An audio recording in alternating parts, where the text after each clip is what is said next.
mangsaku ngetutke seprono seprene wayang urung rampung diumpet-umpetake kapan ning arak damang pendunang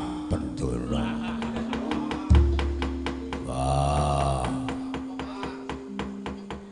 Kresna mung minggat nganti Karena wis ora kanggo kek ngisor dhewe lah yo.